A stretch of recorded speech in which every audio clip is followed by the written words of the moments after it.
నమస్తే డాక్టర్ వాసిం అక్రమ్ గారు. నమస్తే అండి. వ్యాక్సిన్స్, పిల్లలు పుట్టిన వెంటనే వ్యాక్సిన్ స్టార్ట్ అవుతూ ఉంటుంటుంది. 6 monthsకి ఒకసారి, తర్వాత 1 yearకి ఒకసారి, ఇలా కొన్ని వ్యాక్సిన్స్ అంటూ ఉంటుంటాయి. వ్యాక్సిన్స్ని స్కిప్ చేస్తే వచ్చే ప్రమాదాలు ఏంటి, అండ్ వ్యాక్సిన్స్ వల్ల వచ్చే అంటే పాజిటివిటీ ఏదైతే ఉంటుందో ఎలా హెల్ప్ అవుతుంది అంటారు బేబీ హెల్త్కి? సో వ్యాక్సిన్స్ గురించి మాట్లాడితే మనము విల్ డివైడ్ వ్యాక్సిన్స్ ఒక 2 డిఫరెంట్ వ్యాక్సిన్స్లో డివైడ్ చేసుకుందాం. ఒకటి vaccines which are mandatory, must and షుడ్గా తీసుకోవాల్సింది. ఇంకో type of vaccines which are optional, తీసుకున్నా పర్లేదు తీసుకోకపోయినా పర్లేదు. సో ఇందులో మనము ఇండియాలో స్పెషల్గా మాట్లాడితే, ఇండియాలో there is a government program, it's been there since a very long time, ఎప్పటి నుంచో ఉంది. This program is called Indradhanush. Indradhanush అంటే 7 deadly diseases, like how Indradhanush means 7 colours అన్నట్టు. So there is a program called Indradhanush in national health mission, where వాళ్ళు 7 deadly diseasesకి vaccines వేయడానికి government India wide ఫ్రీగా వేయడానికి ట్రై చేస్తున్నారు. సో ఈ ప్లాన్ ప్రకారము అట్లీస్ట్ మీరు మీ బేబీ ఫస్ట్ బర్త్డే అయ్యేంత వరకు whatever government is giving వేపిస్తే your child is considered as fully immunized. అన్ని ఇమ్యునైజేషన్స్ మీ వాడికి సక్రమంగా దొరికాయని చెప్పి. దాని తర్వాత వచ్చే వ్యాక్సిన్స్ అన్ని బూస్టర్ డోసెస్, ఇచ్చిన వ్యాక్సిన్స్కే మళ్ళీ రిపీట్ చేసి ఇస్తుంటారు. అవి కూడా వేస్తే మంచిది, వేయించాలి కూడా. సో ఈ గవర్నమెంట్ వేసే వ్యాక్సిన్స్ని మనం మ్యాండేటరీ వ్యాక్సిన్స్గా పరిగణిస్తాం. మెయిన్గా ఏంటంటే మనం పుట్టిన వెంటనే బీసీజీ అనే వ్యాక్సిన్ ట్యూబర్క్లోసిస్కి వేస్తారు. సో పుట్టిన వెంటనే as early as possible BCG, as early as possible hepatitis B, as early as possible oral polio drops వేస్తారు. సో ఇవి పుట్టంగానే ఒక 24 hours లోపు బేబీ కండిషన్ బాగుంది, ఎన్ఐసీయూలో లేదు అంటే వెంటనే వేసేస్తారు. ఇందులో మనం బీసీజీ అనే టీకానే మన చేతికి లెఫ్ట్ హ్యాండ్ పైన వేసే, ఆర్మ్ పైన వేసే టీకా, దానికి మచ్చగా మారి ఒక 2 నెలలకి మరకలాగా ఉండిపోతుంది life long. So this is for identification. So అందరికీ లెఫ్ట్ ఆర్మ్ పైన ఎందుకు వేస్తారు అని అంటే, చాలా కాలం ముందు మనకి స్మాల్ పాక్స్ వ్యాక్సిన్ రైట్ ఆర్మ్కి వేసేయాలి. ఇప్పుడు అది లేదు, వేయట్లేదు, ఎందుకంటే స్మాల్ పాక్స్ ఎరాడికేట్ అయిపోయింది కాబట్టి. అప్పుడు ఆ చేతికి ఇది, ఈ చేతికి ఇది వేసేవాళ్ళు కాబట్టి లెఫ్ట్ హ్యాండ్కి అలా ఉండిపోయింది అది ఐడెంటిఫికేషన్ కోసం. సో ఆ వేసిన వ్యాక్సిన్ ఒక 1.5 monthకో 2 monthకో పొంగుతుంది, అప్పుడే రియాక్షన్ రాదు. సో ఆ బీసీజీ ఏం చేస్తుంది అంటే టీబీ నుంచి కాపాడదు, but serious forms of TB నుంచి కాపాడుతుంది ఖచ్చితంగా. So TB still number 1 killer in the entire world. TB వల్ల చనిపోయే డెత్స్ కంపారిటివ్లీ చాలా ఎక్కువ when you compare to any other deadly disease. So TB ఎప్పటి నుంచో ప్రాబ్లంగా మారుతుంది, అది ఉండొచ్చు అనే అంచనాలు కూడా చాలా కాలం వరకు. Specially in developing countries like India with so much of overcrowding and so much of pollution and so much of illiteracy and poverty, TB will definitely be a huge problem. So ఈ BCG అనేది ఖచ్చితంగా ఇండియాలో వేయించాలి. ఇంకోటి, I have lot many patients who come back from other countries, whenever they are visiting here they keep coming to me. So వాళ్ళు వచ్చినప్పుడల్లా నేను చెప్తాను, if the child is less than 1 year, నేను వాళ్ళకి ఏం చెప్తానంటే డెవలప్డ్ కంట్రీస్లో BCG వేయరు. As soon as they are in India and if they are travelling frequently in ఇండియాకి వస్తున్నారు ఊరికే తరచుగా అంటే, నేను అలా చెప్పా, ఒక బీసీజీ వేయించుకోండి అమ్మా, ఏం కాదు, మీ ఊరికే ఇండియా వస్తున్నారు, మీ వాడికి టీబీ వచ్చే ఛాన్సులు ఉంటాయని.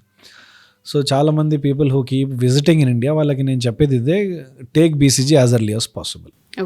Hepatitis be less than 2 kilos ఉంటే బేసిక్గా హాస్పిటల్లో వేయరు, 2 kilos పైన ఉన్న పేషెంట్స్కే వేస్తారు.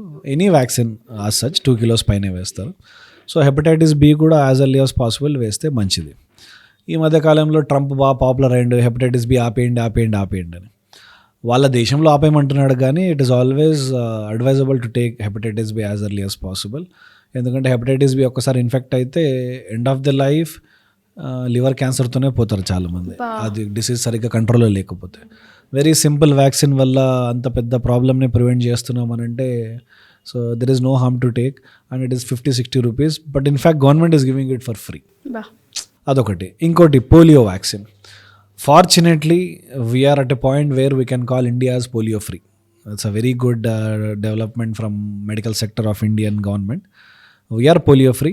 బట్ ఇప్పుడు కూడా పోలియో ఎందుకు వేస్తున్నామంటే, ఈ వైల్డ్ పోలియో లేకపోతే polio coming from other countries like Pakistan, Bangladesh, అక్కడ నుంచి ఏం రాకూడదు కేసెస్ అని చెప్పి వేస్తున్నాము. మెల్లమెల్లగా మనము ఏదో ఒక రోజు వచ్చే ఇయర్స్లో ఓరల్ పోలియోని ఆపేసేసి ఇంజెక్టబుల్ పోలియో కన్వర్ట్ అయిపోతాం.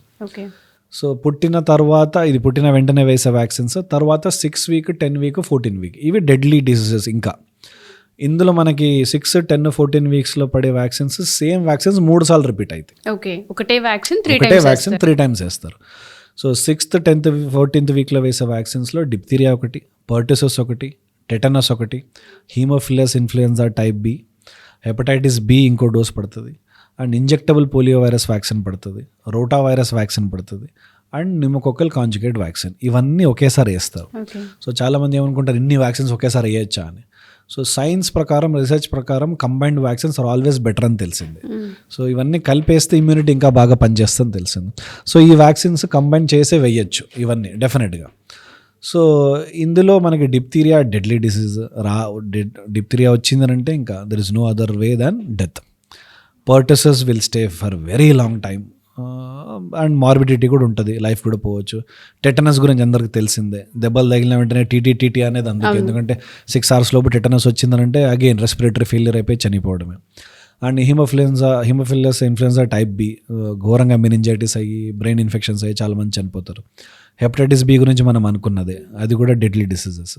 And rota virus vaccine oral డ్రాప్సే, కానీ అది ఇంపార్టెంట్ ఎందుకనంటే అర్లియర్ చాలా ముందు ఈ రోటావైరల్ గ్యాస్ట్రోఎంటరైటిస్ అయ్యి లూజ్ మోషన్స్ అయ్యి చాలామంది పిల్లలు చనిపోయేవాళ్ళు. సో ఈ 6 months లోపు ఉన్న పిల్లలకి రోటావైరస్ వ్యాక్సిన్ కంపల్సరీగా ఎందుకు వేస్తామనంటే ఒక ష్యూర్ షాట్ డెత్ అనేది పక్కన తీసి పెట్టేస్తున్నాం.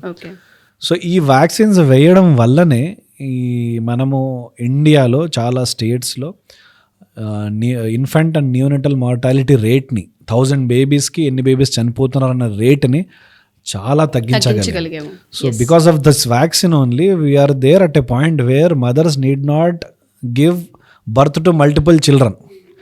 పాతకాలం లాగా 10 మంది పిల్లల్ని కంటే 4-5 పిల్లలు బతుకుతారులే అనే స్థితిలో లేము ఇప్పుడు. ఒక 2-3 కంటే చాలు, వాళ్ళని జాగ్రత్తగా చూసుకొని వ్యాక్సిన్లు వేయించుకుంటే చాలు, లైఫ్ బాగుంటుంది. So we are in a very safe and peaceful times. కాబట్టి ఈ vaccination whatever government gives is wonderful. తర్వాత ఇంకో vaccine which is really important at 9th month is measles, mumps and rubella. గవర్నమెంట్లో మీజిల్స్ అండ్ రుబెల్లా వేస్తారు, దాంతోపాటు vitamin A drops. ఈ మధ్య ఈ సౌత్ ఇండియాలో they started Japanese encephalitis vaccine also. మెదడు వ్యాపు ఏదైతే మన యూపీ, బీహార్లో ఎక్కువగా వస్తాయో అటువంటి డిసీజెస్ మన దగ్గర కూడా ఈ మధ్య కాలంలో వస్తున్నాయి. ఆ వ్యాక్సిన్, ఈ విటమిన్ ఏ డ్రాప్స్ ఈ కంటి హెల్త్ కోసమని నేషనల్ ప్రివెన్షన్ ఫర్ బ్లైండ్నెస్ అని చెప్పేసి స్టార్ట్ చేశారు. సో దాంతో ఇంకో అడ్వాంటేజ్ ఏం అర్థమైందంటే vitamin A is considered as immunomodulator in a way where it gives positive immunity, పెంచుతుంది ఇమ్యూనిటీ. సో 9th month నుంచి స్టార్టింగ్ 5th year వరకు ఎవ్రీ 6 monthsకి ఒక విటమిన్ ఏ డోస్ గవర్నమెంట్లో వేస్తే, గవర్నమెంట్లోనే సిగ్నిఫికెంట్గా వేస్తారు, మంచిది, ఇమ్యూనిటీకి మంచిది. సో ఈ వ్యాక్సిన్స్ ఒక 9 months వరకు ఏదైతే గవర్నమెంట్ వేస్తున్న వ్యాక్సిన్స్ని పేరెంట్స్ అందరూ గవర్నమెంట్కి వెళ్ళి, లేకపోతే వాళ్ళకి గవర్నమెంట్లో వద్దు ప్రైవేట్లోనే కావాలి అనుకుంటే ఈ మినిమం ఈ వ్యాక్సిన్స్ వేయించినా కానీ స్కిప్ చేయకుండా వేస్తే 1 year వరకు అన్నీ ఫినిష్ చేశారంటే their child is considered fully immunize. డెఫినెట్గా సార్. సో చాలా సందర్భాల్లో వ్యాక్సిన్ అనేది చాలా ఈజీగా అవాయిడ్ చేస్తూ ఉంటుంది చాలా మంది. ఇప్పుడు వేయకపోతే పర్వాలేదులే, లేదంటే పోస్ట్పోన్ చేసే ప్రాసెస్ ఒకటి ఉంటుంది. ఫస్ట్ మంత్లో ఇవ్వాల్సింది ఫర్ ఎగ్జాంపుల్ చెప్పుకుంటే 6th monthకు 7th monthకు వెళ్తూ ఉంటుంది. బట్ వ్యాక్సిన్ అనేది ఒక లైఫ్ని సేవ్ చేస్తుందన్న పాయింట్ చాలా సందర్భాల్లో ప్రతి పేరెంట్ మర్చిపోతుంటుంది. Thank you for the information. ఎందుకంటే వ్యాక్సిన్ యొక్క ఇంపాక్ట్ ఎలా ఉంటుంది బాడీలో అనేది చాలా మందికి ఇంకా తెలియదు, ఆ అవేర్నెస్ లేదు. Thank you sir, thank you so much.